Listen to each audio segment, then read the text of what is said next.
Hi, ഞാൻ ലക്ഷ്മി കൃഷ്ണൻ, ഒരു skin care എന്തൂസിയാസ്റ്റാണ്. ഇന്ന് നമ്മൾ സംസാരിക്കാൻ പോകുന്നത് ഫേഷ്യൽ ഓയിലിനെ പറ്റിയിട്ടാണ്.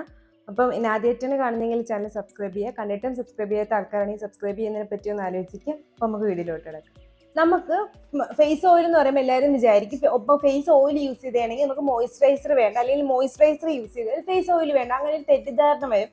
സംഭവം ഇത് രണ്ടിനും രണ്ട് ഉപയോഗമാണ്. ഫേസ് ഓയിൽ എന്ന് വെച്ചാൽ നമ്മുടെ സ്കിന്നിന് ഒരു നറിഷ്മെന്റും ഹൈഡ്രേഷനും ആണ് തരുന്നതെങ്കിൽ മോയ്സ്ചറൈസർ തരുന്ന ലൂബ്രിക്കേഷൻ, അതുപോലെ പ്രൊട്ടക്ഷൻ, പിന്നെ പേര് തന്നെയുള്ള മോയ്സ്ചറൈസേഷൻ ആണ് നമുക്ക് മോയ്സ്ചറൈസർ തരുന്നത്. അപ്പോൾ അതാണ് അതിൻ്റെ വ്യത്യാസം. പിന്നെ അടുത്തതെന്ന് വെച്ചാൽ ഒരുപാട് ടൈപ്പ് ഫേസ് ഓയിൽസ് ഉണ്ട്. എക്സാമ്പിൾ പറയുകയാണെങ്കിൽ argan oil, castor oil, rose hip oil, grape seed oil, sunflower oil, neem oil, അങ്ങനെ ഒരുപാട് ഓയിലുണ്ട്. കോക്കനട്ട് ഓയിൽ, അങ്ങനെ ഒരുപാട് ഫേസിൽ നമ്മൾ അപ്ലൈ ചെയ്യുന്ന ഒരുപാട് ഓയിൽസ് ഉണ്ട്.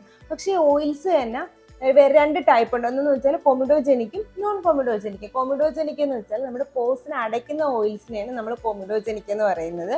കൊമിഡോജനിക് ആയിട്ടുള്ള ഓയിൽസ് എന്ന് പറയുന്നത്. നോൺ കൊമിഡോജനിക് എന്ന് പറയുമ്പോൾ നമ്മുടെ പോസിനെ അടയ്ക്കാത്തതിനെയാണ് നമ്മൾ നോൺ കൊമിഡോജനിക് ഓയിൽസ് എന്ന് പറയുന്നത്. റോസ് ഹിപ്പ് ഓയിൽ ഒക്കെ ഗ്രേപ്പ് സീഡ് ഓയിലൊക്കെ അതിനകത്ത് വരുന്നതാണ്. Coconut oil, cocoa butter oil, അങ്ങനെയൊക്കെ വരുന്ന ഓയിൽസ് നമ്മുടെ മോക്കുരുവിനെ അടയ്ക്കുന്ന ടൈപ്പ് ഓയിൽസ് ആണ്. അപ്പോൾ അതാണ് അതിൻ്റെ തമ്മിലുള്ള വ്യത്യാസം. ഇനി അടുത്ത ഞാൻ പറയാൻ പോകുന്നതെന്ന് വെച്ച് കഴിഞ്ഞാൽ റീസെൻ്റ്ലി ഞാൻ യൂസ് ചെയ്തുകൊണ്ടിരിക്കുന്ന ഒരു ഫേസ് ഓയിലിനെ പറ്റിയിട്ടാണ്. ഇതാണ് ഇപ്പം ഞാൻ റീസെൻ്റ്ലി യൂസ് ചെയ്യുന്ന ഒരു ഫേസ് ഓയിൽ. ഇത് ബയോക്യൂളിൻ്റെ ഒരു നൈറ്റ് റിക്കവറി ഫേസ് ഓയിലാണ്. ഇതിൻ്റെ ടെക്സ്റ്റ് എങ്ങനെയാണെന്ന് വെച്ചാൽ ഇത് ഭയങ്കര ലൈറ്റ് ആയിട്ടുള്ളൊരു ടെക്സ്ചറാണ്. ഇപ്പം നിങ്ങളത് ഭയങ്കര ഓയിലി സ്കിൻ ആണെങ്കിൽ പോലും നിങ്ങൾക്ക് യൂസ് ചെയ്യാം, വേറെ കുഴപ്പമൊന്നുമില്ല. നമ്മളെ ഫേസിൽ ആ ഒരു എന്താ പറയുക ഓയിൽനെസ് ഒന്നും ഫീൽ ചെയ്യത്തില്ല. അതുപോലെയാണ് ഇത് കൈ മനസ്സിലായില്ലേ? അപ്പൊ അത്രയും ലൈറ്റ് ആയിട്ടുള്ള ഓയിലാണ്. പിന്നെ മുഖത്ത് ഇട്ടിട്ടുണ്ട് നമുക്ക് തോന്നത്തില്ല.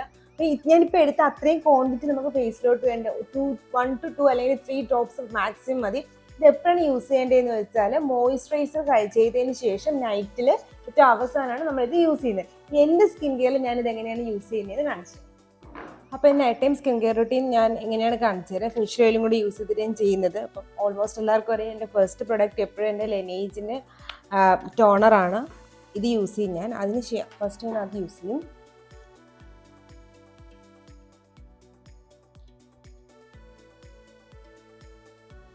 രണ്ടാമത്തെ കോസ്റെക്സിൻ്റെ എസൻസ് ആണ്.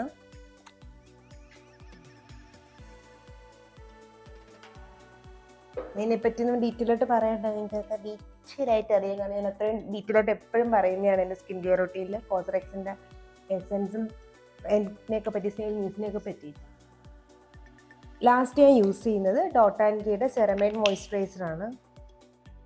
കാരണം ഇത് മൂന്നും ഏറ്റവും കോമൺ ആയിട്ട് നിങ്ങൾ എപ്പോഴും എൻ്റെ സ്കിൻ കെയറിൽ കാണുന്ന സാധനങ്ങളാണ്. അതുകൊണ്ടാണ് ഞാൻ ഇതിനെപ്പറ്റി ഒന്നും ഡീറ്റെയിൽ ആയിട്ട് പറയാത്തത്.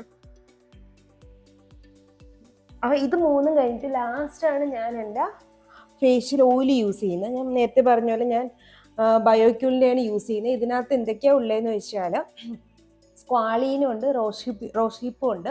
സ്ക്വാളീൻ്റെയും റോസ് ഹിപ്പിൻ്റെയും പ്രത്യേകത എന്തെന്ന് വെച്ചാൽ ഇതൊരു നൈറ്റ് ഓയിലാണ്, നൈറ്റ് റിജുവനേറ്റിംഗ് ഓയിലാണ്. സ്ക്വാളീൻ എന്ന് വെച്ചാൽ നാച്ചുറൽ ആൻറ്റി ഓക്സിഡൻ്റ് ആണ്. അതായത് നമ്മുടെ സ്കിന്നിൽ വരുന്ന ഫ്രീ റാഡിക്കൽസിനെയൊക്കെ തടഞ്ഞിട്ട് ആൻറ്റി ഏജിങ്ങിന് നമുക്ക് ഹെൽപ്പ് ചെയ്യും സ്ക്വാലിൻ. രണ്ടാമത്തെ റോസ് ഹിപ്പ് എന്ന് പറയുമ്പോൾ നമുക്ക് വൈറ്റ് ഹെഡ്സ്, ബ്ലാക്ക് ഹെഡ്സ്, അങ്ങനെയൊക്കെ സംഭവങ്ങൾ അതൊക്കെ ഒന്ന് കൺട്രോൾ ചെയ്ത് ആക്നെ പ്രിവെൻറ്റ് ചെയ്യാനും ഇൻഫ്ലമേഷൻ തടയാനും ഒക്കെ റോസ് ഹിപ്പ് നമ്മളെ ഹെൽപ്പ് ചെയ്യും. അപ്പോൾ അതാണ് ഇത് രണ്ടും ഞാൻ ഉള്ളൊരു ഓയിൽ ഞാൻ സെലക്ട് ചെയ്യാൻ കാരണം. ഇനി ഇതിൻ്റെ ടെക്സ്ചർ ഞാൻ നേരത്തെ കാണിച്ച പോലെ തന്നെ ഒരു വാട്ടറി കൺസിസ്റ്റൻസിയാണ് ഉള്ളത്. പിന്നെ അങ്ങനെ നമ്മൾ എണ്ണയുടെ ഒരു ചെറിയ സ്മെല്ല് മാത്രമേ, നമുക്ക് വെറും 2 ഡ്രോപ്പ് മതി ഫേസിൽ. മൊത്തത്തിൽ 2 ഡ്രോപ്പായി, ഒറ്റയടിക്ക് 2 ഡ്രോപ്പ് വീണതുകൊണ്ട് 2 ഡ്രോപ്പ് മതി. അത് നന്നായിട്ടൊന്ന് മസാജ് ചെയ്ത് കൊടുത്തു കഴിഞ്ഞാൽ നമ്മുടെ ഫുൾ ഫേസിലും നെറ്റിയും നെക്കും ഒന്നും മറക്കരുത്, നന്നായിട്ടൊന്ന് മസാജ് ചെയ്യുക. എപ്പോഴും ശ്രദ്ധിക്കുക നമ്മുടെ മോയ്സ്ചറൈസർ അപ്ലൈ ചെയ്തിട്ട് ലാസ്റ്റ് മാത്രമേ ഓയിൽ അപ്ലൈ ചെയ്യാവുള്ളൂ. അപ്പോൾ ഞാനിതിപ്പോൾ ലാസ്റ്റ് യൂസ് ചെയ്ത് തുടങ്ങിയിട്ട് ഓൾമോസ്റ്റ് 1 വീക്കിന് പുറത്തായി. കിട്ടിയപ്പോൾ തൊട്ട് യൂസ് ചെയ്യാണ്. 1 വീക്കിന് പുറത്തായി. എനിക്ക് സ്കിന്നിന് ഒരു നല്ലൊരു ബ്രൈറ്റ്നെസ്, നമ്മളിപ്പം ഞാൻ എപ്പോഴും സ്കിൻ കെയറിൻ്റെ റിസൾട്ട് കിട്ടാൻ നമുക്ക് 3 months ആവുന്നു. ബട്ട് സ്റ്റിൽ ചിലപ്പോൾ നമുക്ക് നേരത്തെ കിട്ടാറുണ്ടല്ലോ. അപ്പോൾ എനിക്ക് ഇതുപോലത്തെ ഇതിന് നേരത്തെ റിസൾട്ട് കിട്ടി. അപ്പോൾ ഇതായിരുന്നു എൻ്റെ hydrating night time skin care routine with facial oil. അപ്പോൾ ഫേസ് ഓയിൽ വെച്ചിട്ടുള്ള എൻ്റെ സ്കിൻ കെയർ റുട്ടീൻ എങ്ങനെയാണെന്ന് നിങ്ങൾ കണ്ടിട്ടുണ്ടല്ലോ. അപ്പോൾ ഇതുപോലെയാണ് ഞാൻ ഫേസ് ഓയിൽ വെച്ചിട്ട് എൻ്റെ സ്കിൻ കെയർ റുട്ടീൻ ചെയ്യുന്നത്. ഇതുപോലത്തെ skin care and hair care video ആയിട്ട് വരുന്നവരെ it's Lakshmi signing off. Tata.